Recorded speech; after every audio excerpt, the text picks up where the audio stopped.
guys.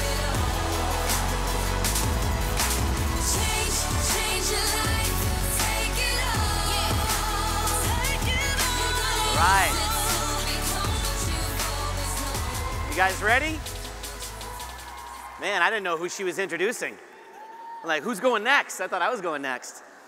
Well, I am pumped to be here. I'm excited to talk to you here this afternoon.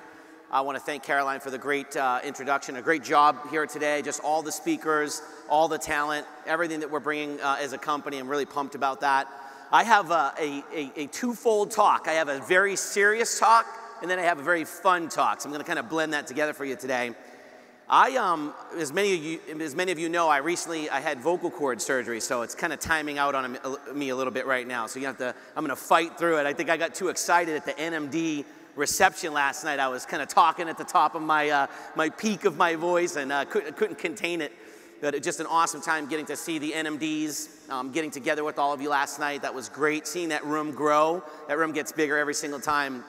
And so when we talk about taking this company to the next level, when we talk about what's coming next, a lot of in our talks with our top earners in the company, our national marketing directors, we meet with them every Monday. We have been talking about the next convention before this convention even started, which is very weird to talk about the next convention when you're only days away from the current convention.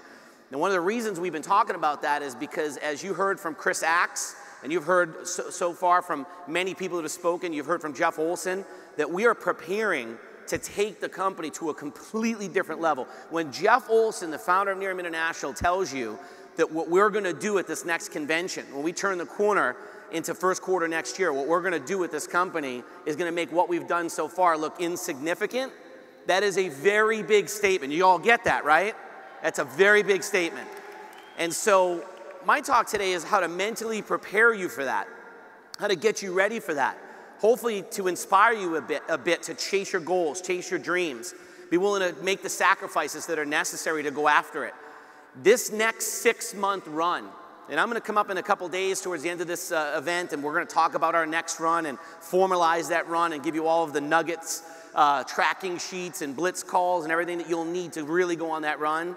But mentally, you have to be super prepared for 6 months to go out there and really go after it. You want to get as big as you can as a brand partner. You want to read as much personal development as you can because you need to become a bigger and better person over the next 6 months. You have to sharpen your axe. You have to hone your skills over the next 6 months because there's no looking back at that next convention. It's blinders on. It is massive global expansion. It is 100% the unveiling of the next level of Nearium International. And that's going to take a very strong person to go over the next 6 months to really work as probably hard as you've ever worked in your life.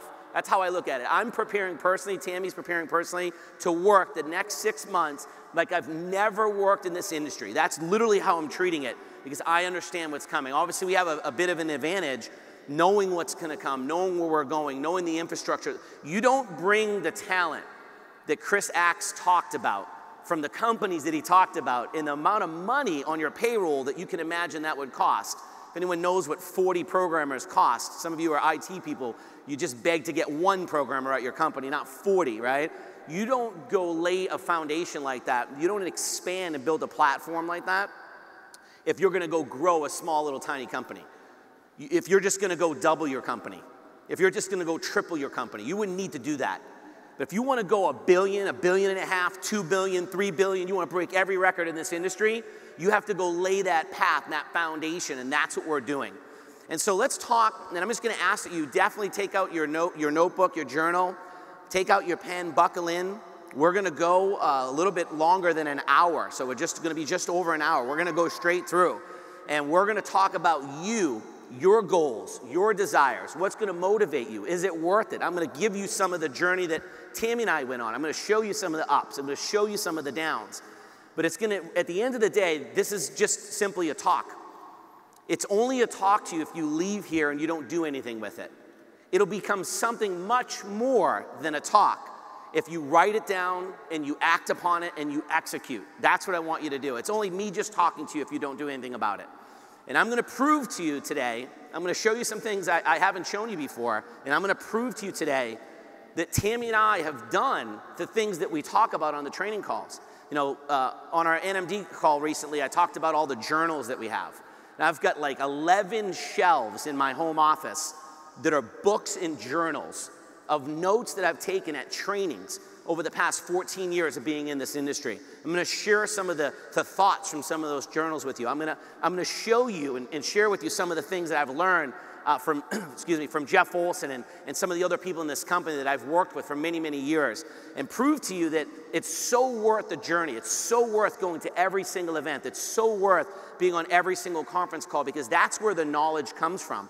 That's where the inspiration comes from. That's where the belief building comes from. Other than that, this would be a very hard business. If you're just gonna sign up and think you're gonna go out there and just do it, and you're gonna make all this money, and you're gonna change your life, it doesn't work that way. There's a journey. Everyone has a different journey. Some go fast, some go slow. Doesn't really matter.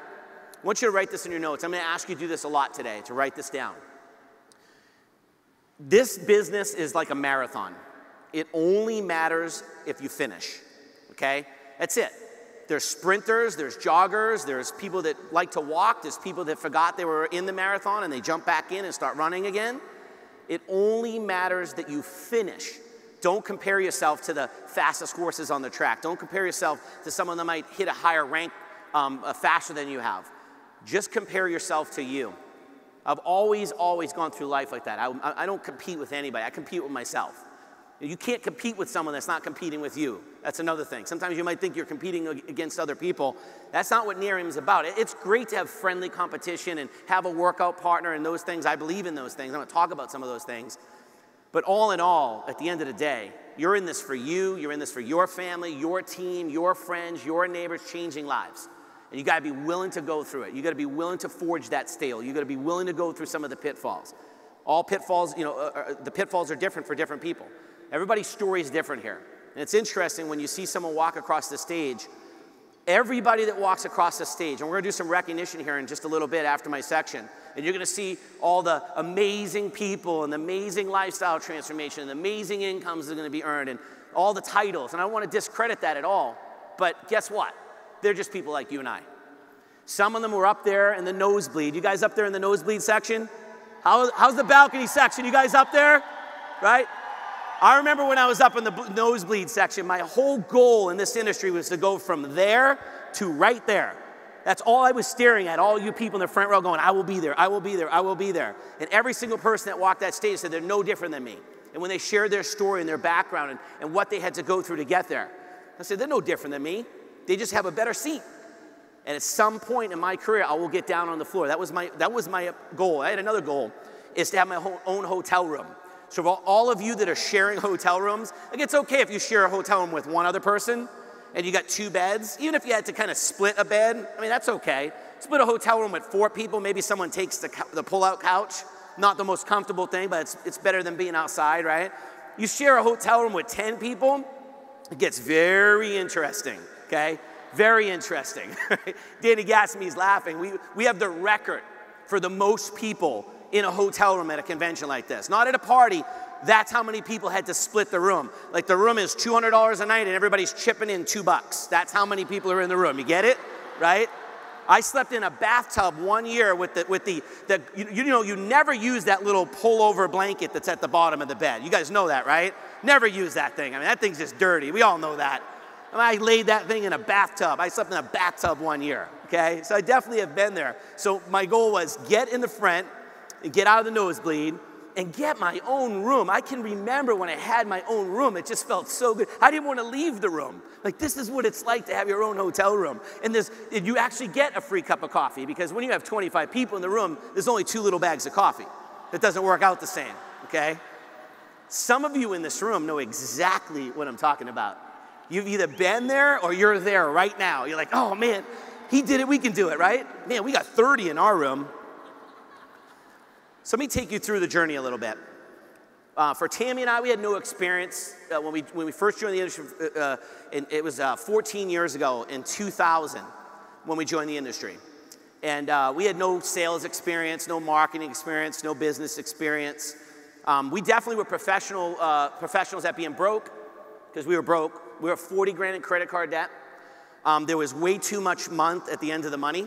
Some of you may know what that's like, where it's halfway through the month, your money's ran out, and there's a lot more bills coming your way. I used to have this saying, it's like, I used to have a stack of bills waiting for the money to come in.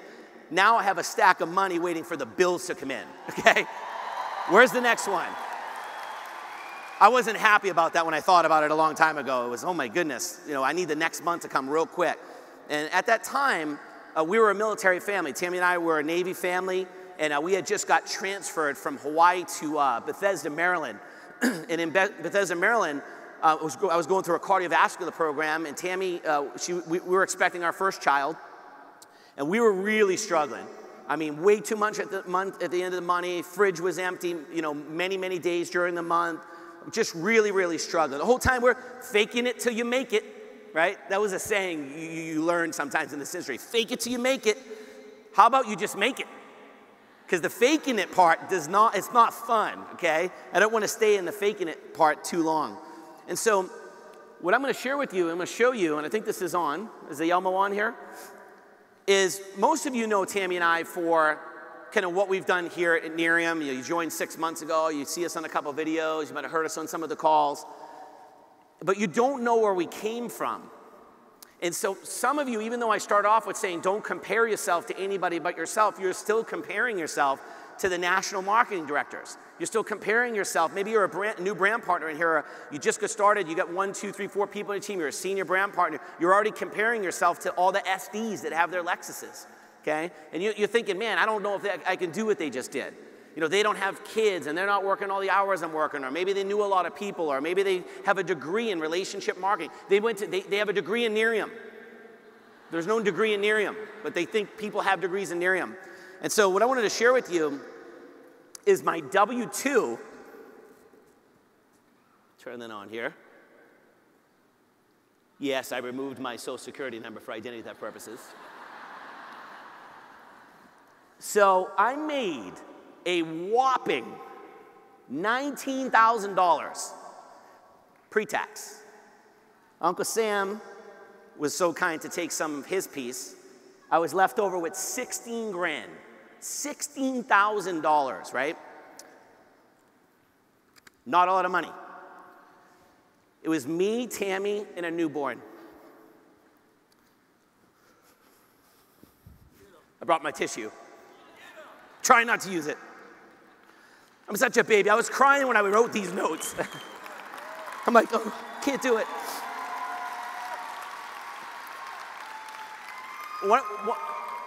One of the reasons I don't like giving this talk, I like the end of my talk today, but I don't like the beginning, because it makes you remember the pain of going through it. Some of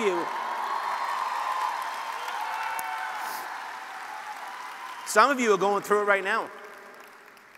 And here's the thing, I can't tell you that you can avoid going through it, but I can show you how to get out of it, okay? If you've made mistakes and you've gotten to where you're at right now and you're going through this, look, I didn't wake up one day and fail. I failed for a long time to cause the ultimate, everything was just breaking loose at the seams in my life. I brought the debt to the marriage. Since my wife is coming up later after me, I won't get away with saying it was her, so I'll just get it out now. I brought the 40 grand credit card debt to the marriage. And this is not marital advice. I didn't tell her before we got married. Because you don't want to blow that deal, right? By the way, we're 40 grand in credit card debt. Whoa, whoa, whoa, we're 40 grand in credit card debt? Yeah, we're married now. That's how it works, right? It's funny, 2 days ago I asked Tammy, I said, how did we afford to get in the industry? Because I remember how broke we were the day we made the decision we were going to join this industry in 2000, okay? And ironically, on my enrollment application of our last company, the day my daughter was born was the day we joined the industry. And I said, we were so broke, we couldn't even eat. How did we afford it? It was like $250 to get started. And she goes, I wrote a check out of my bank account. This is 2 days ago. I go, your bank account?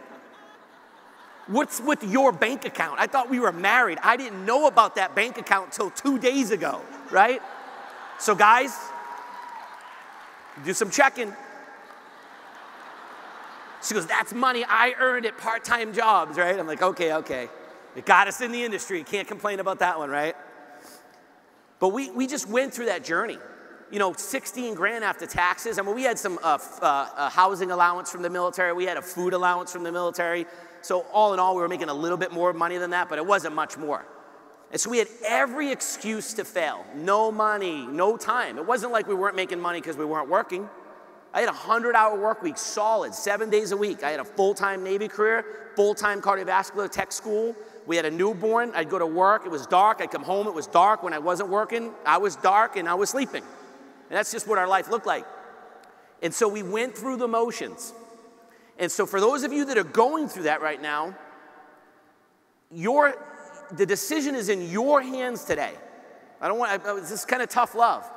You have to be willing today, tomorrow, and the next day to decide. You have to be willing to write down these notes. You have to be willing to execute on this plan. You have to be willing to go through it. You have to be willing to make that change. Nothing will change in your life until you decide in your mind that you want change. There's no magic bullet. I can't come out here and give you the magic pixie dust. Okay, you're all gold international marketing directors. Wouldn't that be awesome if we had that? That special sauce, right? We don't have that. We just have regular sauce. This is what you do. 2 a day. Listen to a training call. Come to all the events. Take good notes. Expose people. Use the third-party tools. Use the product prospecting system. Show up. Showing up is half the battle. Let me give you an example of showing up. Some of you, on our national marketing director call, I talked about I'd bring some of my journals. I have so many journals that I couldn't bring them all here today, but I brought a bunch. I only brought a few out on stage. I have another bag in back, and I sorted through which ones I thought were the most impactful. So this journal right here, this is 2001, okay? I read through this journal the other day. I'm like, whoa, I forgot that. Whoa, I forgot that. Whoa, that guy Olson's pretty sharp. That is a good point, okay? I called Jeff Olson. I actually emailed him at 2:30 in the morning. I'm like, I am rereading my journals right now. I'm like, you're good, man. He's probably like, duh, right? I'm like, and I was just telling him backstage, I'm like, this is a blast from the past. It's all about showing up and getting trained and executing on that training and being willing to do it. One of the lessons in here is never, ever, ever miss an event. Ever. Never miss an event. Ever.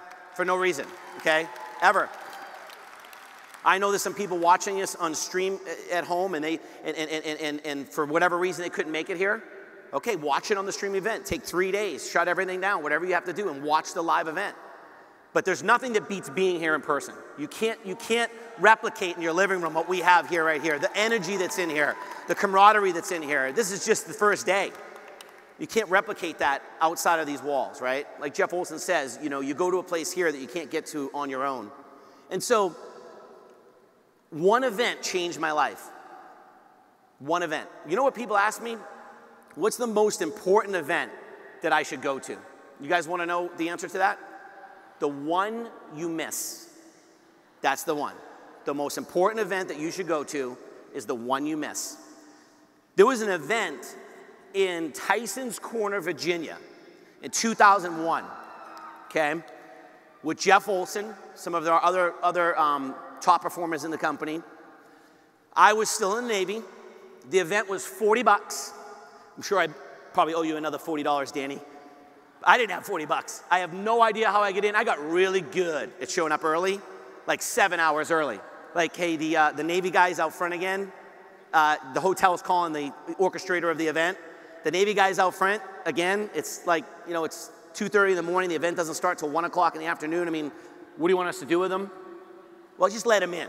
That was me, because I didn't have the money to get in the event. Borrowed money. You know how I learned to run events? Because I showed up so early that I got there all the time before the people who actually ran the event, that they say, hey, can you help us lug the equipment? Oh, sure. Start lugging the equipment. Like, hey, now I'm in the event.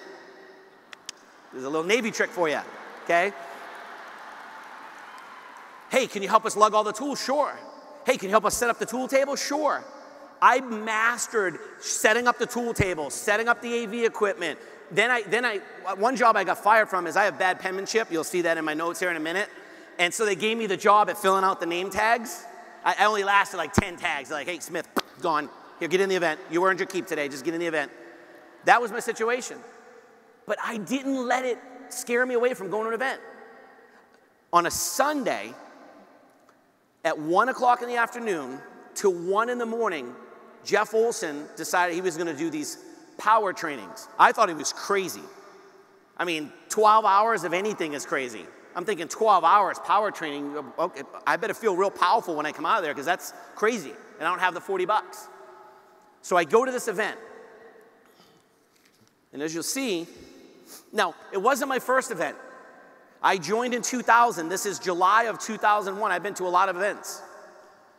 In July of 2001, great notes, in the moment, Jeff Olson goes up, decide to go to Navy Legal and ask them my rights. What was that for? I was done. I have no idea what he said. I just know that I sat in that room, and within the moments I started taking notes, I said, I am done. I'm out. I'm leaving the Navy. That's a 10-year career. I'm like, I am done. I'm in cardiovascular school. I mean, I only have a couple months left to graduate. I'm like, I am done. I'm going to the attorneys. How do I get out of here? My contract was ending. I didn't owe any more time. I was in a unique situation. That Monday morning, I went to Navy Legal. I walked in. I said, hey, I've decided that I'm not going to stay in. And they go, that's funny. You decided you're not going to stay in. Great. Get back to work. I'm like, no, you don't understand. I'm gonna go build this business with this guy, Jeff Olson. I mean, you have not heard of Jeff Olson? Have you not read The Slight Edge? Have you not heard about the power training? You don't understand 2 a day? Come on, get with it, man. By the way, do you have 15 minutes? Something I'd like to show you? I pitched everybody on the way out. I'm like, man, I got to make some money. I'm about to lose my 16 grand a year income, right? That's not a lot to walk away from. When it's your only money, it kind of is. When you look at it, you're like, yeah, I could probably really just skate along. I can be just rubbing shoulders with Jeff Olson and make 16 grand a year. That was my thought process, okay? I'm sharing this with you not for my own benefit because I've already been through this. Some of the stuff I don't really like to share. Some of it's emotional. Why am I sharing this with you? What if I didn't go? What if I didn't show up that day? What if I said, I don't have the $40, so I'm not going? What if I said I'm exhausted because I work 100 hours a week in the Navy? It's Sunday. It's the only day I'm not working right now. And I'm going to go to some training from 1 in the afternoon to 1 in the morning to wake up the next day at 4 a.m. to go do my physical fitness with the Navy and go to cardiovascular school all day? What if I didn't go? Think about it, guys. What if I didn't go? What's the alternative? What would it have looked like? What's the flip side of the coin? You wouldn't know me. I wouldn't know you. I wouldn't have been here. How would I be here if I didn't go to this event? You guys realize that, right? I wouldn't be here if I didn't go to this event. One event. One event will change your life, okay?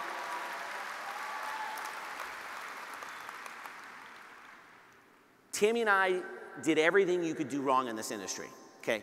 If there's ever gonna be a book written on how to mess this up, jack it up, slice it in half, and blow it up, I'm going to write it because we jacked it up. Let me give you some of the things that we did. First of all, everything that Jeff Olson said to do, I did the opposite.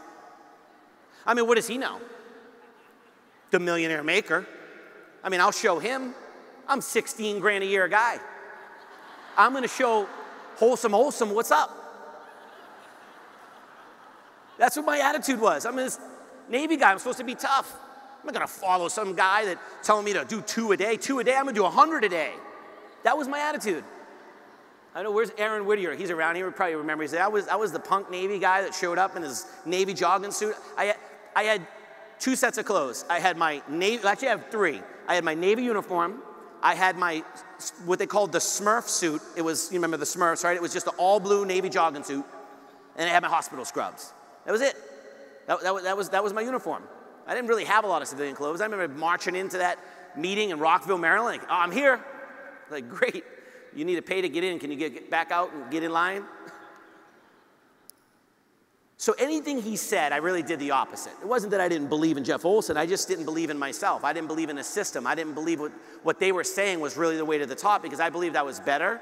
I believed that I could do it faster. I believed I could create my own system. And I thought they were wasting their time with all this hocus pocus, dream goal setting and writing it down and dream board. It's the cheesiest thing I ever heard of.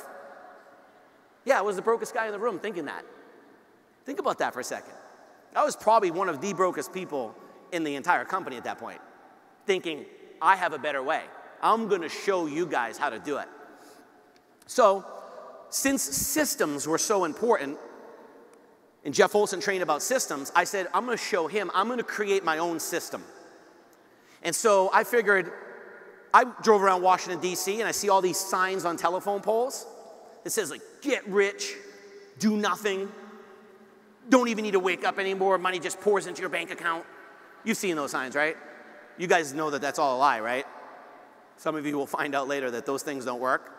And so I figured, I'm going to go and I'm going to plaster Washington, D.C. and Maryland with signs. I was the sign guy. But I wasn't just a sign guy, like I'm going to go hang a sign. I'm going to create a system. And I'm going to develop a whole system of how to hang signs, right? So at first, I'm out there with my little cardboard signs, you know, call me, success coach, mentor, I will mentor you. I can't even, I wish I had one of the signs to show you. You'd all just laugh. Everyone, I'd hold one sign up and everybody would leave because they would know they could make it here. You go, that guy did that? That's how bad it was. And so I started hanging signs, but here's what happens. It was the winter, and so it snows and rains in Maryland, and so I would be driving, I'm still in the Navy, I'm driving to work, and my signs would be like half hanging off the telephone pole because the weather got to it, right? It really upset me. I mean, cardboard costs a lot of money when you make 16 grand a year, let me tell you right now, okay? So I go to my good friend Danny Gassamy, who's living in my basement, by the way, so don't act like a tough guy right now. Unfinished basement with no heat, that's a whole other story. And he's a construction worker. I'm like, listen, man, I got a real issue going on right now. I need to recruit you. I need you to help me with something. My signs keep falling down. And he's just looking at me laughing, you know, like, oh, you're going to try the sign thing. Those don't work. I'm like, I remember him telling me a story how his mom joined a network marketing company and she used to hang signs. He's like, yeah, they don't work. I'm like, you don't understand. I'm going to develop a system.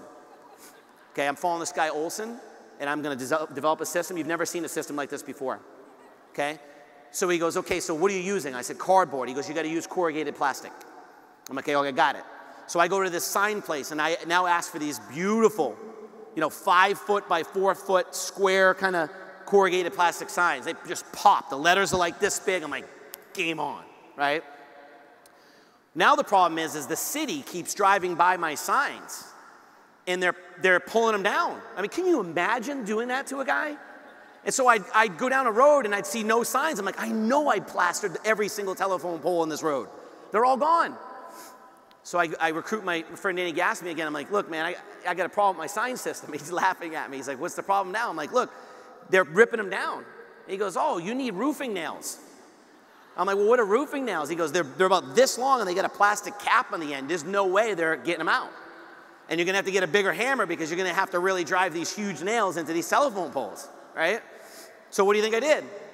I went and got me some roofing nails. I recruited probably 10 or 20 guys and gals to do this with me. We would go out at 2:30 in the morning, and my friend Mike Ferrera's Bronco, we had a system. We even had nicknames. We were so cool, okay? We each had a 5-gallon bucket, because Danny also taught me to flip the bucket over and stand up on the bucket to get a little bit higher because the city workers are not going to go get their ladder to go take the sign down. So we just get it a couple feet higher. I had a tool belt. You know, Jeff Olson said you got to use tools. I went and got a big giant tool belt. And it was stacked with roofing nails. And I had like the biggest hammer you could find. And we had a system. We would pull up 2, 3 o'clock in the morning. Mind you, I'm still in the Navy. I'm still pulling a shift. You did not want me working on you in the cardiovascular cath lab that next morning. I had pine tar from the telephone poles that I was climbing, splinters everywhere. I hadn't slept. This is what I did. And you know, it's 2, 3 o'clock in the morning in Washington, D.C. Not a good place to be at 2 or 3 o'clock in the morning. And so you jump out of the Bronco with your 5 or 6 buddies. Everyone's got their bucket. You got your tool belt. You got your hammer. And you run and you're banging signs on telephone poles. And all of a sudden, your scout says duck. So you duck. Why would you have to duck? Because there's a cop coming. Because hanging street signs is illegal. Okay? Do you think the signs worked? They did. I got tons of phone calls. Tons. Write this down in your notes. Do what duplicates, not what works. It worked. But who in their right mind would want to join me on the sign team to go with the sign crew at 3 a.m. in Washington, D.C. and pound signs? Who would want to do that? So what happened was it worked, so it tricked me. This is why when we teach the system, the rest of these this is the setup talk for the next 3 days. When we talk about 2 a day, and we talk about showing up, we talk about using third-party tools, at first you might not think, well, it seems like it's just too slow of a process. Everything you do must duplicate. Doesn't matter if lots of things will work. But if you're 100% of your team can't do it 100% of the time, don't do it, don't teach it. And so I remember I got my phone call from Angeline Johnson. She was a school bus driver in Washington, D.C. And she called me up and, I saw your sign. I'm like, yes, got another one. So I go and sign her up. And I do her getting started training, right? Her new brand partner training. It was the new how to hang a sign training, right? Because that's my system. And so I tell her you need about $300. I got a good deal. We're going to go get you 500 corrugated plastic signs. Going to get you a tool belt. Going to get you some roofing nails. Going to get you a big giant hammer. This is not a fake story, by the way, so you're laughing directly at me right now. But that's okay. It's what I'm here for, okay? And so I start banging signs, and Angeline Johnson's on the sign crew, okay? She's got her nickname. We all got our nicknames. And one day, her husband calls me. Big, giant construction worker. Ron. And he says, hey, what the heck are you doing with my wife at 2 a.m. having her in Washington, D.C., climbing telephone poles, hanging signs? Are you kidding me? I'm like, what? It works. I had a dentist call me on the sign. Hey, look, you know what? I'm a dentist. I drive by your sign every day. I'd love to sit down with you. What are you up to? I recruit him. A dentist. I'm like, yes, I'm a millionaire. I recruited a dentist. I'm like, Tammy, go buy your shoes, go buy your purse. We pay the rent first, but we're gonna do it. We're gonna do this thing. And so what do you think I do with the dentist? He looks at me like I'm insane. He's like, what? Your pitch was great, but you want me to do what? Everything you can imagine we did wrong. Jeff Olson said, hey, don't use flyers. You know, don't go ever put flyers on cars. That doesn't work.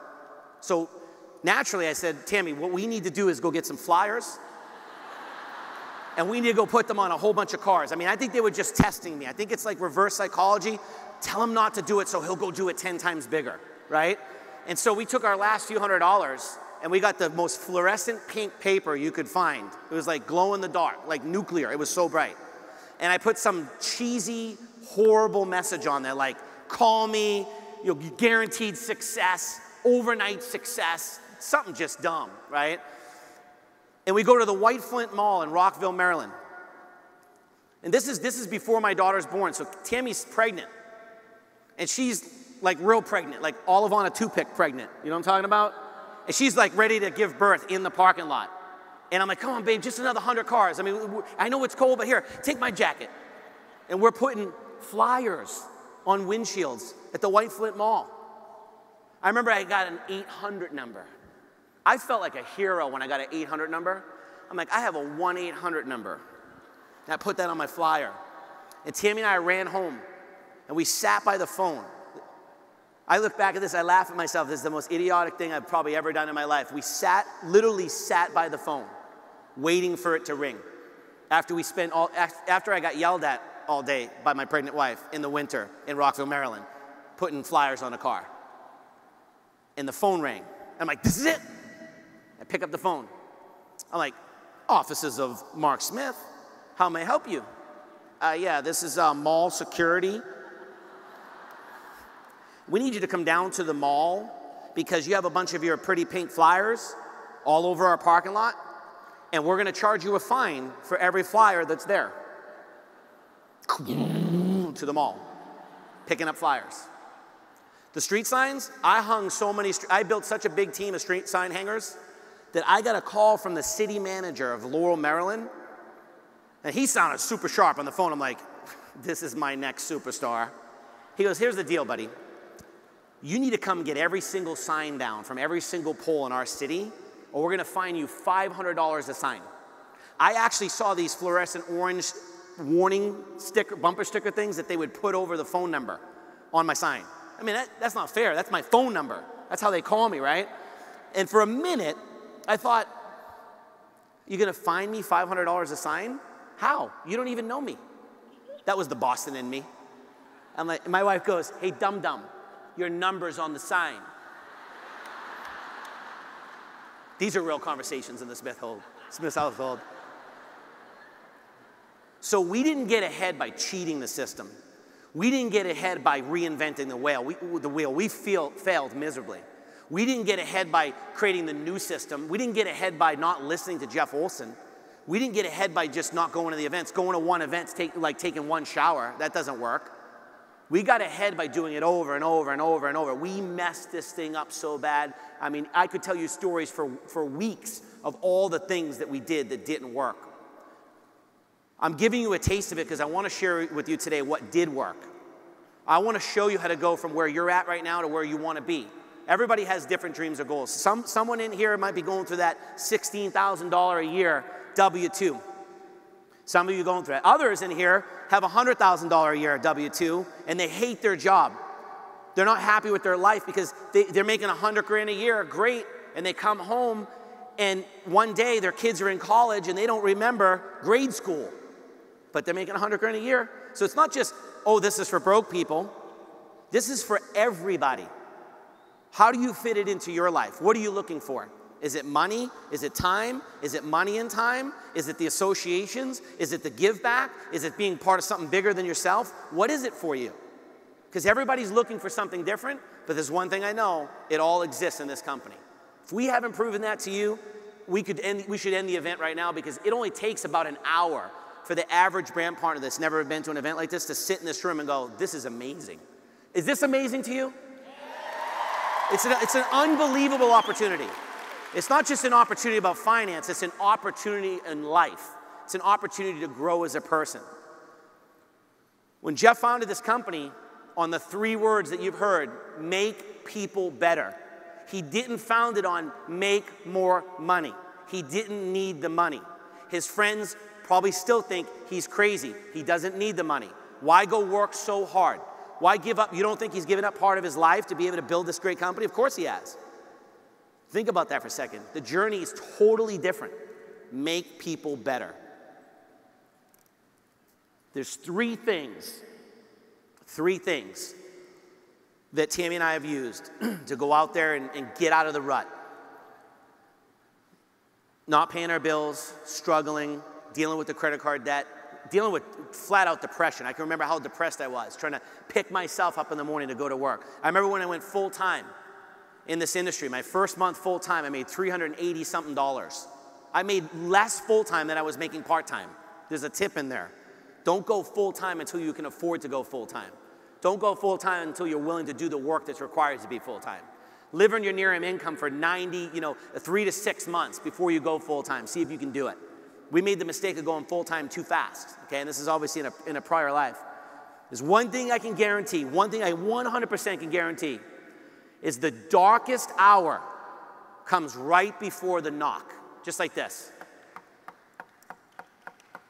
It's the wake-up knock. Your darkest moment is so close to the light, it's as simple as going over to a light switch. Think about this. When you turn the light switch off at night, the light is not that far away. When you click that switch and that light comes on, that's how fast you can change your life. Now, it doesn't mean that you go over and flip on the light switch and go, okay, I'm ready. Where is it? Where's all the blessings? It doesn't work like that. But it starts with that. It's the beginning of it. These 3 things changed Tammy and I's lives. First is you must have a rock solid, crystal clear, unyielding, definite chief aim. You have to have something you want so bad that you can't sleep at night. If you get a Mickey Mouse Y right now, you're gonna build a Mickey Mouse business. If you have a huge why that when you think about it, it brings tears to your eyes, that no is like a mosquito bite. Oh, did someone just tell me no? If you have a small little itsy bitsy teeny weeny why, and someone goes, oh, you're in Nerium? Is it one of those things? You get rich yet? That will devastate you. That will crush you. For most people, that'll get you to quit. One person could get you to quit. You have to have your bulletproof vest. This isn't just about Nerium. This is about life. This happened every single area of my life. When I was growing up in East Boston and I decided I was going to go to college, most of my friends didn't go to college. You know what I got? I got attacked. You're going to college? That's a joke. We're all going to work. I'm a plumber. I'm an electrician. We're going to make money. You're going to go. You didn't even get good grades in high school. How are you going to make it through college? So I finally go to college. I didn't do well at college. You have to study to stay in college, and I didn't figure that part out soon enough. So when I dropped out of college, the same friends said, oh my goodness, you're going to drop out of college? That was the smartest thing you ever did in your life. We were so proud. You're the only one that went to college. None of us went to college. Same friends. I became a roofer. Now I'm on the roof. And as a roofer, which is probably one of the single toughest jobs you'll ever have in your life, especially in New England, okay? It's super hot in the summer and super cold in the winter. So as a roofer, I didn't do so well. I was making decent money, but just probably not where I wanted to spend the rest of my life. I was a young guy already feeling the pain of being a roofer. My dad one day said, Mark, I'm going to give you a choice. My dad's like 6'6", 280, military guy, worked in a shipyard his whole life. He's like, here's your choice. You can join the Navy or you can join the Navy. What is it going to be? I'm like, I've always wanted to join the Navy. That is such a great idea, Dad. I'm going to join the Navy. Same friends. You're going to join the Navy? What an idiot. You're going to look at your hair. I had long hair down to here. Like, you got long hair. You can't be in the military. Come on, you barely made it through high school. You fell out of college. You couldn't even be a roofer, man. You're going to be a Navy guy? Come on, that's crazy. Same friends. Got in the Navy. Loved the Navy. Best decision I ever made in my life. Decided I was going to leave the Navy. July 15th, 2001. Same friends. You're going to leave the Navy? That was the smartest decision you ever made in your life. We're so proud of you. We knew you would go to the top in the military. You're going to be something big someday in the military. Look at us. Look at my hands. I'm a roofer. Look at my knuckles. Look at the injuries I have. Look at this. Look at that. Same friends. I joined relationship marketing. Tammy and I have success, not quick success. Took a lot of years to make it happen. Same friends. I decided to move on. Decided to come to Nerium. Not one bottle was sold. Not one person was recruited. The website was just getting turned on. For the few of you here that I see in the front room, you think there was, everyone looks at it now, they go, wow, that was you did it. Great decision. All you people that just ran with Nerium in the beginning. Man, this is guaranteed success. I wish I was there. Really? No, you don't. We were clueless. We didn't know what we were doing. I remember opening my launch kit, calling Jeff Olson, going, there's a whole bunch of product in here. He's like, yeah, that's the night cream. I'm like, oh, what do I do with it? He's like, I don't know. Get it out there. We're all trying to figure out what to do with it. We just got it out there. Same friends when I went to join Nerium said, you are going to throw your life away. You made money, you're successful, you're a stay-at-home dad, and you're going to do Nerium, Miriam, Wirium. What is it? I hadn't even heard of it. Isn't that a poisonous plant? No, you're poisonous. Poisoning my soul.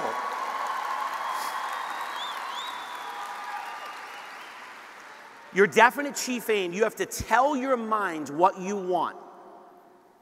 And then you have to go draw a picture of it so you can figure out how to get it. Your definite chief aim, it's the key in any area of your life. I'm not just talking here in Nerium. Your purpose. What is your purpose? I want to make money. That's not a purpose. I want a new house. Okay, I'll take that. You want a new house, you live in a bad neighborhood, you're renting, you want to get in a good neighborhood, safer place for your kids. You want to get out of that bad neighborhood. I'll take that. But that's just a stepping stone on the way to the big one. The big, big, big definite chief aim. Like you could look at the company. What's our definite chief aim as a company? You could say, oh, to be a rock star company, break every single record. No, You could look through this company and turn through the pages and volumes of this company and go, well, one of our goals is to raise $1 million for Big Brothers and Sisters. You don't think that's a definite chief aim? Jeff Olson's like, yeah, we're going to do it at this event. I'm like, man, you think we can do it? He's like, we're going to do it at this event. I'm like, woo. 2 seconds later, I'm like, yeah, we're going to do it at this event. We're going to do it at this event. We're all back there right now. Where are we at now? Because we're going to make it happen. It's a definite chief aim of the company. We're going to raise $1 million for Big Brothers and Sisters. Nothing's going to stop us. We're doing it this weekend. We're $250,000 shy. We're $250,000 shy. We'll get it done. Definite chief aim. We're going to break every record in relationship marketing. We're going to do the biggest things ever in the first full year that any company's ever done. Are you sure, Jeff? I'm sure. You want to come for the ride? Yep. Already said no too many times. I'm not missing this one. Definite chief aim. What's your definite chief aim? I guarantee you that 9 out of 10 of you, if I sat down with you one-on-one, mano-y-mano, said, what is your definite chief aim? You wouldn't know. You don't have it written down. It's not even in your head. You're not so sure. You have a whole bunch of things going on. I want to make money. I want to get out of debt. I'd like to go out to eat a little bit more. Man, I've always wanted to go to the Bahamas. It's just scattered. It's there. How do you achieve it if it's just all scattered? It's got to be contained. It's got to be written down. You have to have a rock solid definite chief aim. It needs to be so big that people laugh at you. That's how big it has to be. You tell them and they go, that's good. Oh my goodness, you're funny. No, I'm serious. That's how big it has to be. What I want to do right now, I want to play a quick video clip because let me explain this video clip. When you join a business like Nerium or you're an entrepreneur and you have this crazy idea that you're going to create success for you and your family, you're going to go out there and you're going to do something big. You're going to break the mold. You're going to run from the masses. You're going to do something different. You're going to do probably something different that your parents told you to do. You're going to do something different than your friends are doing. You're going to do something different than your family's doing. Everybody in society is telling you what to do, and you're going to go do something different. What happens is we get stuck in the mud. We get stuck in the giant fence that society builds around us. And when you go to climb that fence, guess what society does? They build the fence bigger. That's what they do. I'm not against people that don't want to go where I want to go, but don't build a fence around me and try to hold me back because I'm going to climb it twice as fast. That's my attitude.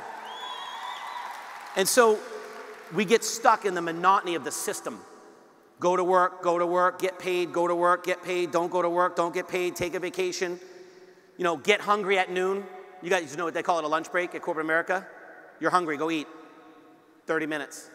Coffee break, 10 minutes. You got 11 days sick time. How the heck have they figured out that you're going to be only sick 11 days next year? Think about the system, right? But we're willing to do that our whole entire life. But God forbid we try to be an entrepreneur and go do something different. Those crabs in the barrel will come after you like you've never seen it in your life, and they will latch onto you, and they will hold you back. Go ahead and roll this video clip. This is an accountant at a toy store that's sitting there working and working and working. And this little boy that wants to play so bad, but the guy just can't figure out what's going wrong. Just play that clip real quick, Case.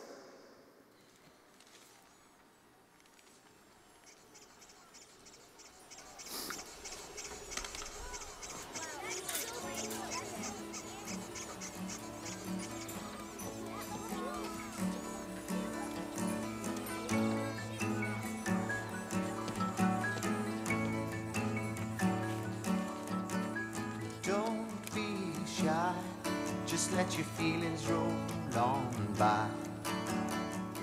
Don't wear fear, or nobody will know you're there.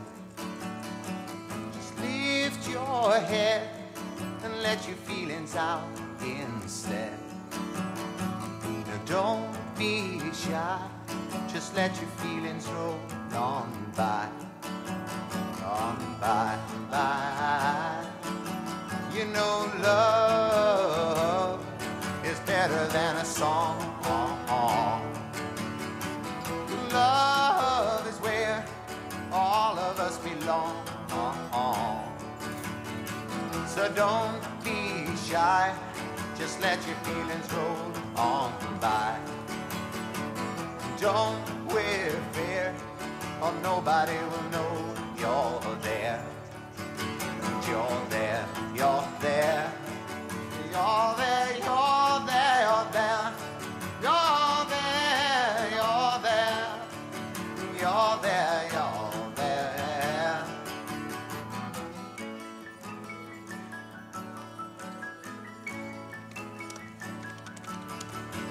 No, don't be shy. Just let your feelings roll on by. On by, on by. Oh, on by, on by, on by. On by, on by. On by, on by.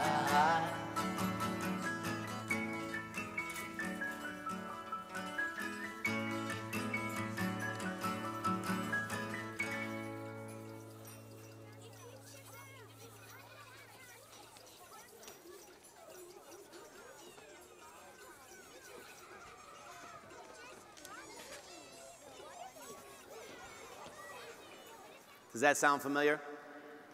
Is that you right now? I mean, I know there's probably some parents in here thinking, my kids pass me notes. Always working, always working, always working, always working, always working. Wait till next week. We're going to work anyways for the rest of our lives. If you look at anyone that just gives up and stops chasing their dreams and stops working and I'm just going to be a couch, but what happens to a couch potato? They turn into a potato. You're either growing or you're dying. You're going to do it anyways. Why not do it here? Why not do it big? Why not go after the things that you want? Why do what the system says that we should do?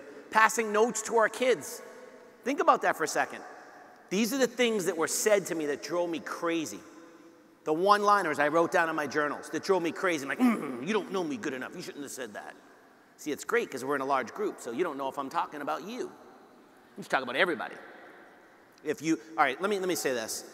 If I say something that offends you, it was meant for you. Okay? We're friends, right? Family, Nerium. I always wondered why we went through so many struggles so I could get up here and give you this talk.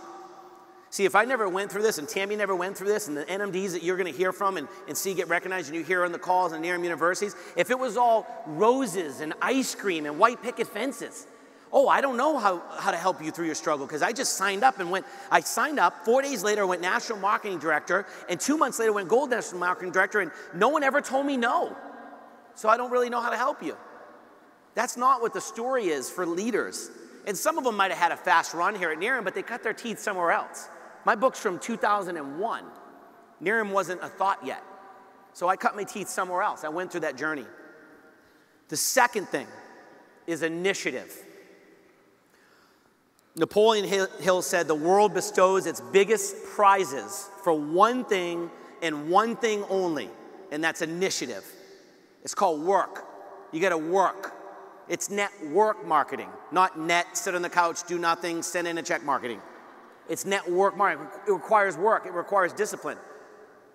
But that video shows that that's what most of us are doing. We're working for someone else's dream. We're building somebody else's company. This is our company. Every single one of us in here have the same opportunity on the same brand partner application to go out there and do something big here. I truly believe, with every fiber of my being, that the fastest horses are not even on the track yet in this company. There's going to be people that join this company, they're going to have a story that's going to blow your mind, they're going to go to the top of this thing. It's coming. I think that's what Jeff Olson is preparing everybody for, is you got to go on the run right now and get on top of this thing. Because it's going to run so fast coming out of here, and when we launch in that next convention and what we do over the next 6 months to prep for that is going to define the new top earners in this company. The new top earners in this company. The people that are up there, the people that are up there, and the people that are up there that are going to get down here, and they're going to be the very top earners in this company. It's going to happen.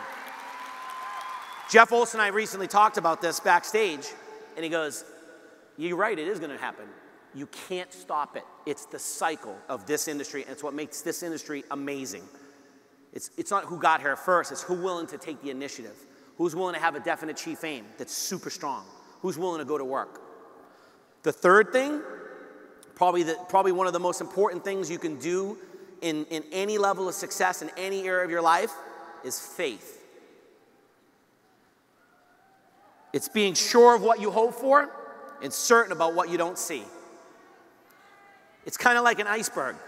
I'm a big National Geographic buff. If you look at an iceberg, I recently went on a cruise. I guess it seems recent. It was 2 years ago. Went on a cruise to Alaska, a Disney cruise with my kids, and we see all these just amazing glaciers and icebergs and all these things. If you take an iceberg and you look at the tip of it, only 10% of the mass of an iceberg breaks the surface of the water. 10%. 90% of the mass of an iceberg is below the surface. In this business, you have to learn to believe and have ultimate faith on what's below the surface, because you can't see it. And everyone around you can only see the tip of the iceberg. They can only see the 10%. They're only going to remind you about the 10%. When you're talking about the 90%, you're talking about big things, you're talking about changing your life, you're talking about putting your kids in better schools, you're talking about retiring your parents, you're talking about giving back to your community, they keep pointing at the 10%. They can't see below the surface because they don't have a definite chief aim. They're not willing to do the work, the initiative. And they don't have the faith that you have in what you're doing. It is the single hardest thing that you will go through. And it's, don't hate them for it. This might be your best friend. This might be your sister. This might be one of your parents. This might be one of your kids. You don't get rid of a kid because they're not an Eriamite. Oh, you're not my kid anymore. No, that's foolish. But you can't let someone get into your head that only sees the 10%, because they're only going to get 10% out of life. That's what they're getting. I've never, even at the darkest moments, even when I was broke growing up, I never looked at someone that was successful or doing well financially. I never looked at them, and I was never a hater. I would never look at them like, oh man, they get all this stuff. I was like, man, if they can do it, I can do it. I didn't know how I was going to do it, and for years and years and years, I talked myself into it. But I didn't hate people that went out there and did it. I wanted to get around them more to figure out how they did it. Will you teach me? And know what I found out? Probably what you found out. Most people in life won't teach you. Your boss isn't going to teach you. Hey, teach me how to become as good as you at your job. Why? So you can take my job? Think about that system. Your work only wants you to be good. They want to pay you enough so you don't quit. And your boss wants you to be good enough to do your job but not take theirs. That's the system. I want to live every single moment I can get out of life, and I don't want to stop for a second. When I take a vacation, I last about 24 hours and I go insane. It drives Tammy crazy. I'm like, okay, she's like, it's only been a day. Just relax. I'm like, but there's got to be something we can do right now. Like, let's set goals or something. Let's do something for our future. That's the type of person I am. And I think you should be that type of person too. I'm not saying don't take a vacation, but go for it. Go for every single thing you want. Give it your all the time. Because there's one thing I know for sure. Most people fear success. And most people have some fears in their life. The fear of the debtor. The fear they can make it. The fear of losing their job. The fear of an illness. All this fear. There's one thing I know for sure. That faith and fear can't coexist. So I choose faith. I choose to believe it. I choose to believe that the possibilities are possible for me. And I refuse to believe otherwise. I've had people tell me my whole life that dumb idea. No way you're going to do it. Don't have a college degree. Barely made it out of high school. No one ever makes money in those things. Work from home. Are you crazy? That means that you're jobless. I've heard it all. And I look back every once in a while in the rearview mirror, because I ripped that rearview mirror off a long time ago, but I used to glance at it. Where are those people? They're still friends. Some of them are family members. I treat them as such. But they're in the same spot that they were in when they told me not to go for it. Right now, you have people in your life that are telling you not to go for it. You have a room of 15,000 plus people right now that are telling you and giving you permission. They signed a permission slip. When you enrolled in the convention and you showed up, you gave us a permission slip to give you the permission to go for it. How many people believe that you can go for it?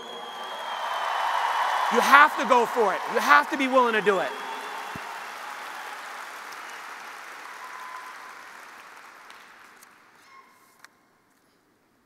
Definite chief aim, rock solid. No one can tell you you can't do it. It's got to be strong. It's got to make you cry. It's got to shake people when you tell them. Initiative, you got to be willing to go, wake up and do it again.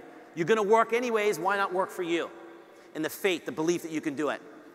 There's 6 quick steps in goal setting. 6 quick steps. 1 is define your goal. What is that goal? One of the most powerful things you can do is define the goal. I remember listening to Jeff Olson saying, if it's not written down, it's not written down.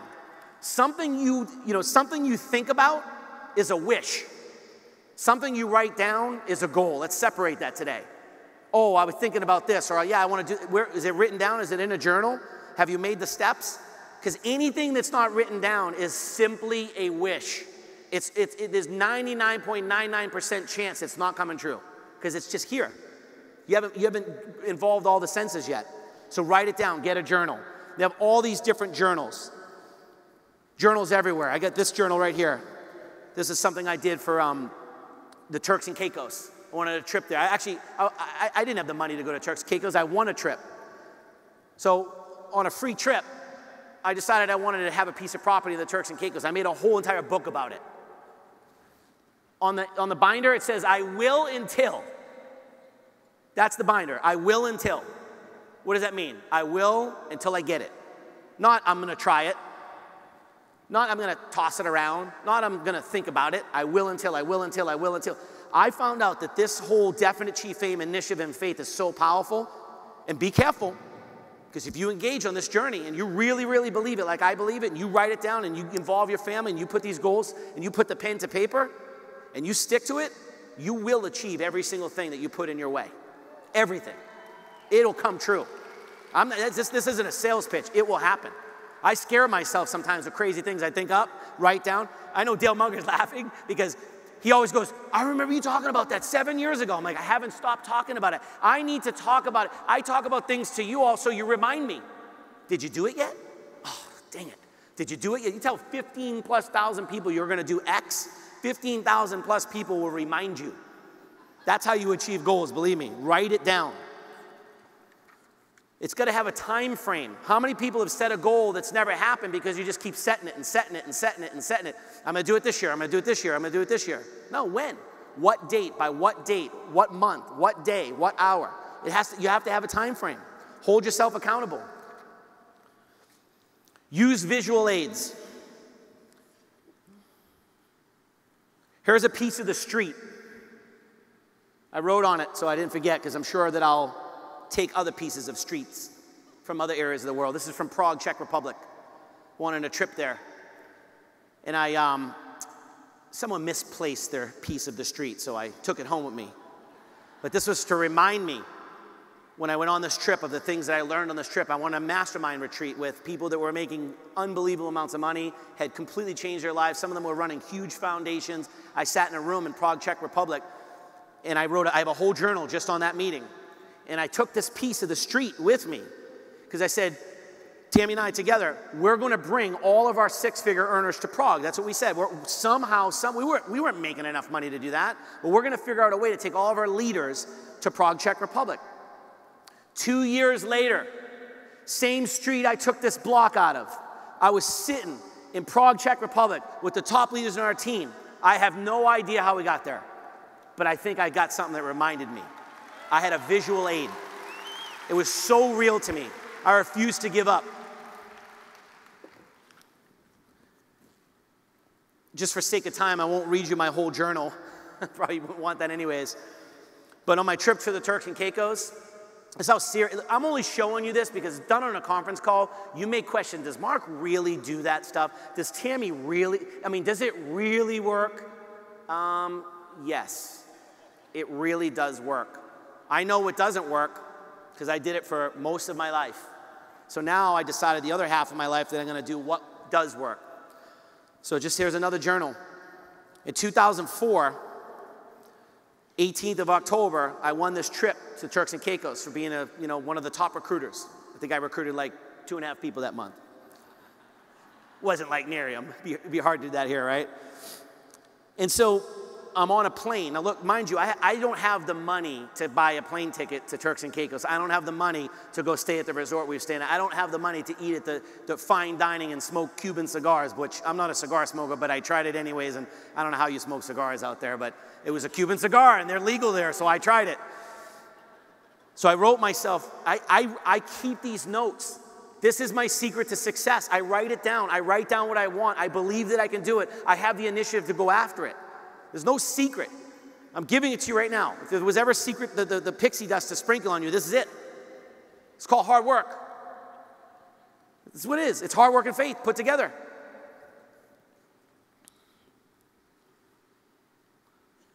Sitting on this plane with all these wealthy people. I'm kind of like a stowaway on this plane. I start writing in my journal. Most of the people on this plane are flying down to spend time at their multi-million-dollar beach estates in North Caicos or Provinciales, Turks and Caicos. This discussion on the plane was both vision building and depressing. At the same time, since most people never get to this point in their life, most people are paying their Visa bill with their MasterCard. Hope they don't get pulled over because they have an expired registration on their car. Since that money was spent on baby formula rather than registering your car. I know this because I was that person. Broke in cash, mindset, and spirit. Once we landed, I knew why I was willing to run hard in life and run hard in business. Why does anyone settle for less in life? For the bad neighborhoods, the bad schools, the 80-hour work weeks, the poor medical insurance, no vacations. The answer is one thing: no vision. They don't believe they can get there. They're not willing to go on the journey. They're not willing to write it down. This is me talking to myself. Okay, so I talk to myself. Call me crazy. I call it, it works. It does work. Sitting on that plane, getting to the Turks and Caicos, spending some time with people that I got to know that were super successful in all different areas of their life and all different, from all around the world. I'm like, man, why can't I have something in the Turks and Caicos, right? Here I am, I'm going to the restaurant hoping this free trip is truly free because the Cuban cigar was like 40 bucks. Like, I don't even have 40 bucks in my bank account, so I'm hoping they don't expect me to pay for the table of Cuban cigars. 12 months later, Tammy and I got a property in the Turks and Caicos. 12 months. How? Couldn't even afford a Cuban cigar. Why? How could we do it? I almost don't want you to clap because who cares if I have something in the Turks and Caicos? I haven't been back there in years. I'll probably sell it someday. I like Hawaii better. Right, Steve Lee? I'm telling you that because how was I able to do it? Came home. Tammy wasn't on that trip with me. I'm like, we've got to have a place in the Turks and Caicos. I brought home sand. I brought home conch shells. I bought a pirate map. I still have all the stuff today. It's at my house. And I went on a 12-month journey that I am going to build my business to the point where I can have a property in the Turks and Caicos. And all of a sudden it happened. Definite chief aim, willing to work, initiative, and faith. Every single thing that Tammy and I have written down, we've either accomplished or it became insignificant and we crossed it off our list, or we're in the process of doing it. It's not magic. It's work, definite chief aim, and faith. That's it. There's no shortcuts. Make a dream board. Bring home your jar of sand. Go test drive the new car. Tammy and I used to go to open houses for two reasons. One, they have free food. I'm dead on serious. Danny, do you remember going to the Reserve in Maryland? We used to go to the Reserve, these multi-million-dollar homes, where we tried to look like Danny had Payless shoes. They weren't even Payless because Payless wasn't around. They were like before Payless. Dollar store. Duct tape keeping the soles on them. We're going to the Reserve, multi-million-dollar mansions to open houses, eating the free food. And man, it was good. One, because it was free. Two, we didn't have a lot of food at home. I'm serious. And I remember sitting in those houses going, someday, someday. I was renting at the time, barely paying my rent. Like, someday we're going to be able to, if we choose to, have a house like that. Those some days have come. Every single thing. And this is not just for Tammy and I. Every single person I've ever met that has achieved a certain level of success has these ingredients in that recipe. Every single person. These things ring true. Take Jeff Olson. Do you think Jeff Olson has faith? Do you think he just goes, let's give it a shot? Heck no. He's like, let's drive a tank through the wall and blow this thing up and go reinvent it, break the mold. Let's go take over the world. Let's do it big. Do you think you can just do that thinking you're going to do it? or let's just check it out, or let's try it for a month. Heck no. It's all in. It's all in or sink. Read your goals every day. Affirmations. I talk to myself all the time. All the time. Getting ready for today's training, I was doing my training to myself. A couple days ago, I took a picture of all my notes laid out. I was just talking to myself. It works. Call me crazy, I don't care. I have a little notebook at home I made from Think and Grow Rich. You should read that book by Napoleon Hill. There's a formula in that book where you write your definite chief aim. This is where I got that from. There's a formula of your definite chief aim, and he instructs you in the book to make these little index cards of daily affirmations, and you should read them aloud, not just read them out loud to yourself twice a day. Do you know how long I've been reading cheesy index cards to myself? Years.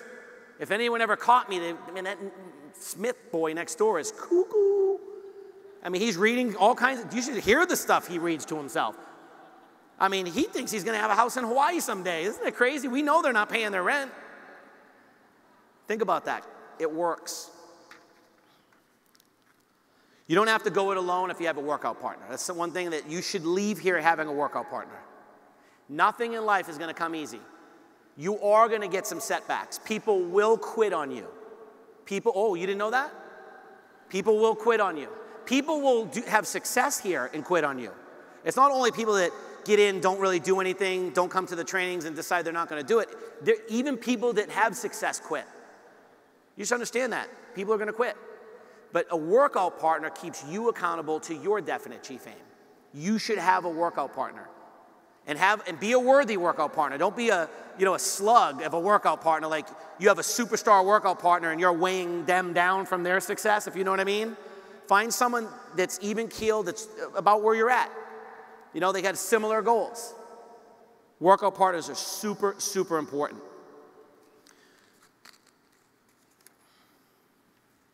I want to play 2 quick videos, and we're almost done here. For Tammy and I, we've cut our teeth in this industry for years. We've had every upset, every letdown, everyone that could ever quit on us. Believe me, we had even negative family members that sat there and said, it's not going to work, it's never going to work. Just imagine when you're broke and you're borrowing money for baby formula and your own family is saying, this is stupid. What are you guys doing? You're wasting your time. I remember my friends coming over with a 6-pack of beer, sitting in my living room drinking while I was in my office on conference calls, writing in journals just like that. And they go, you done yet? You done yet? Like, heck no, I'm not done. You think I don't want to go out in the living room. I'm going to go make up a conference call so I don't have to hang out with you. We've been through all of it. And we're where we want to be. So why do we keep going? We want it for you. What fuels Tammy and I, seriously, is massive success for this company. And the only way this company has massive success is if every one of you light on fire from this convention, we go take this thing to the world. That's what gets me up in the morning. That's what keeps me going. And I sincerely mean that. I mean, I'm not allergic to money. I think you guys know that. I didn't just form some allergy of don't pay me any more money, okay? We have every single thing we would ever want in our life. The one thing that you can probably never, ever, ever, and should never, ever, ever feel that you're content with is the success of the people around you. Watching you go for it, listening to the stories, watching the journey. And listen, I enjoy your journey even so if it's rough for you. I'm sorry. Because I know that if you continue down the path, you're going to make it. And other people have made it. Lots of people have made it. There's a ton of people that are making it, and they're going to continue to make it in this company. I want to share with you some 5-star lifestyle videos, and we're going to continue to film these videos across the country and eventually across the world. The first one I want to introduce you to is Anna Camp, 5-star National Marketing Director.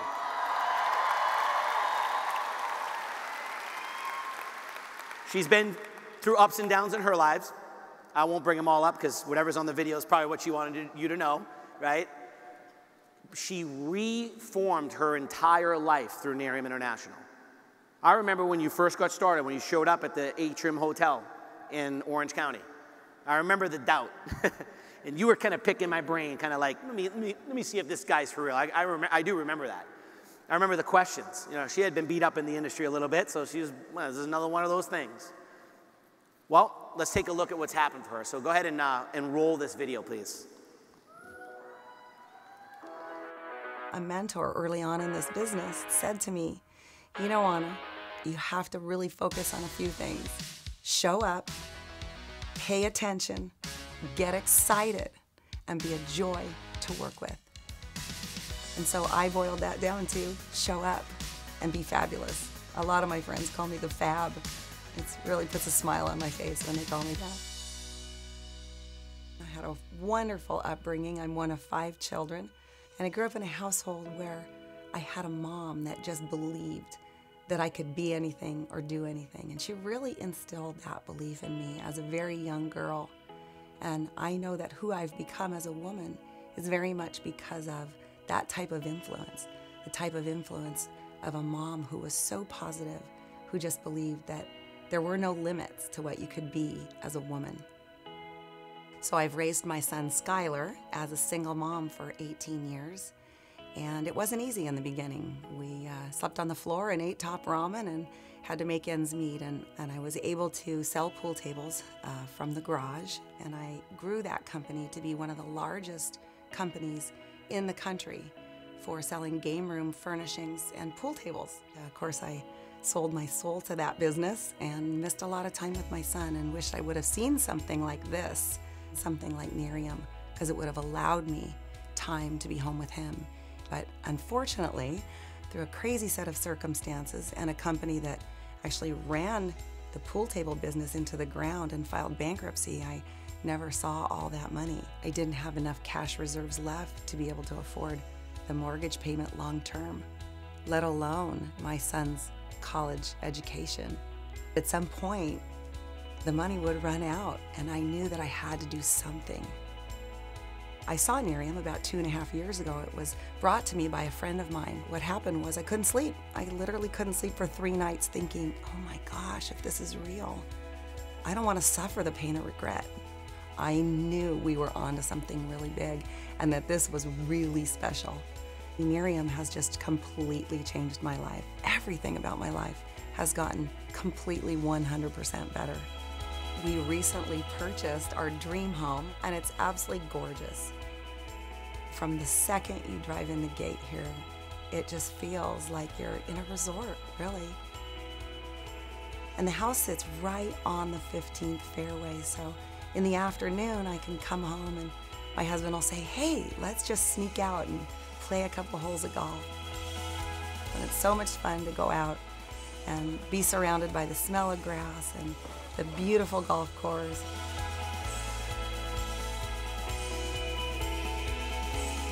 We just love being able to live in this amazing community.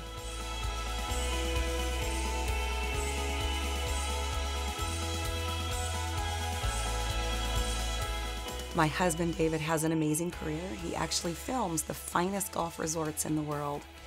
And because he gets to travel to these amazing resorts, one of the biggest benefits for me and Miriam is that I can go with him, because I can actually work my business from anywhere. And so that's so fun for us because we get to spend a lot of time together, and I get to go to some amazing resorts that I might not get to go to if I worked a corporate job or a regular 8-to-5 job.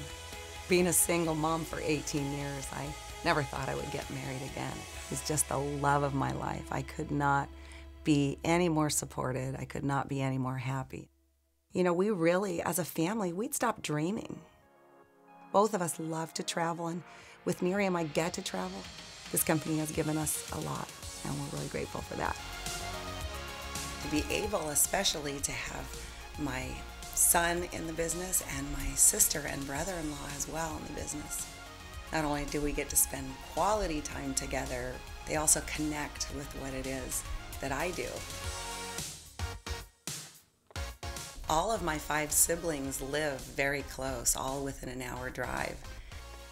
And so to have the opportunity to get together with them and to have great dinner parties and music in the background, and it's so much fun to be able to share that kind of time together as a family unit. I've grown so much as a person. I couldn't even stand in a living room and talk to a couple women and show my before and after picture, and today I can talk in a room of thousands. Who would have thought? I'm so grateful for the lifestyle that Miriam has afforded for me and my family. I could have never done that with a regular job, ever. I don't work this business because I have to.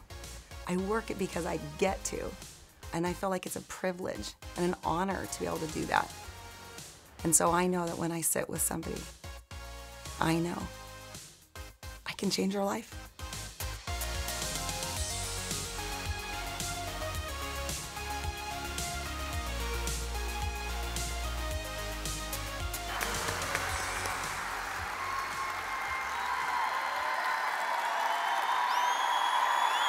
Was it worth it?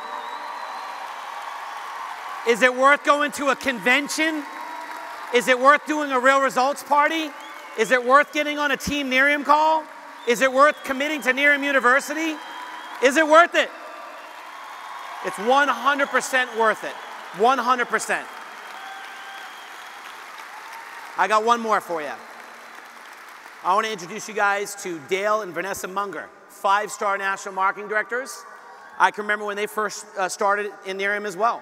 And I can remember when Tammy and Vanessa were going to put us on a budget. There was no more Starbucks. There was no more eating out. And right, we were splitting groceries. And to watch them grow has been amazing. So please roll the tape.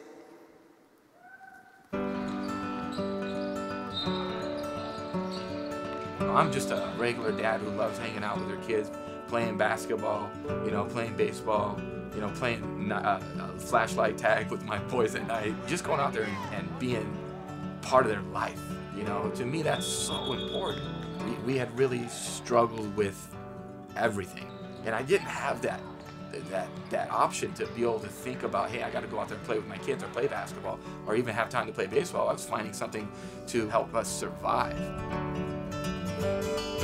I was a real estate appraiser, and from about 2003 to 2009, it was really, really, really, really good here in California.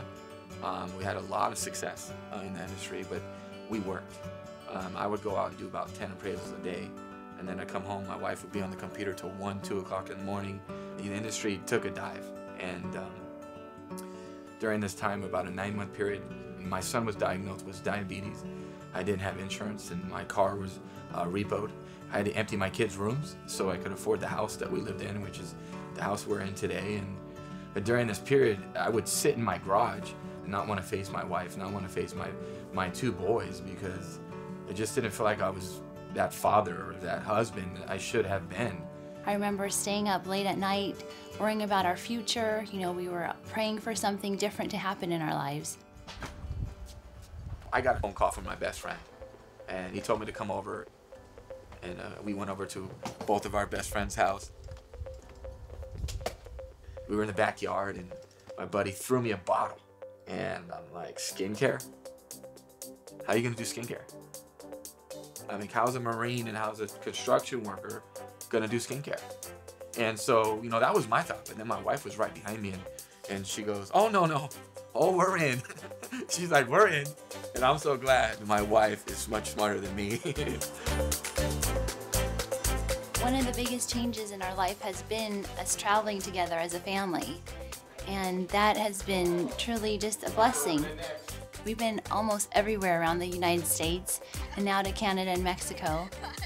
But to be there, all of us together as a family, has been amazing. My kids now, they're like, when are we going somewhere? If we're home for too long. They really enjoy it. It's awesome. Look at this. Beautiful. Really, when you don't worry about money anymore, and you don't have to stress out over the bills, it's about the choices that you have and the freedom that you have. When I look back 3 years ago, this wasn't even in our dreams. We wouldn't even think about this. Today, we're standing here at the St. Regis Hotel, one of our favorite hotels. Me and Vanessa tend to come here a lot just to kind of refresh, take back, look back on life and how grateful we are, but spending with our family like always. I love just being able to go shopping and get organic food and healthy things for our children. And when they need something, it's not a problem. to write the check for that. And when they want something too, something that we want to give them, you know, it's great to not have to worry or calculate or think about, you know, gosh, can we afford that? Can we budget that in? And Dale and I are really about those memories, creating special memories as a family.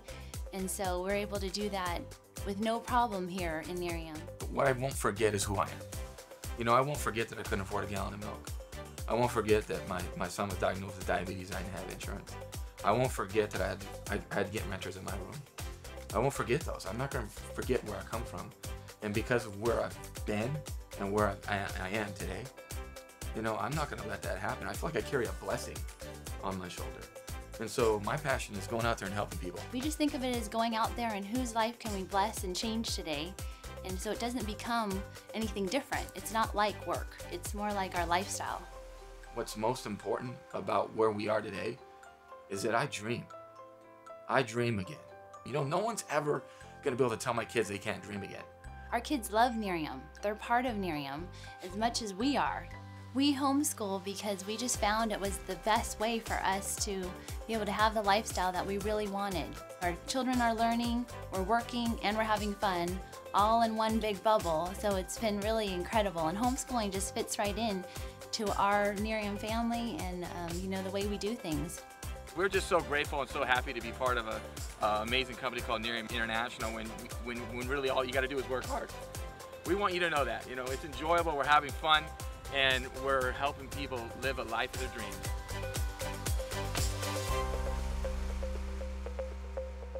Hey, is it worth it? Is it worth 2 a day? Is it worth handing out tools? Is it worth talking to your neighbor? Think about it. Is it worth reading 10 pages of a good book a day? In 14 years, I've been to 41 conventions, 168 regionals.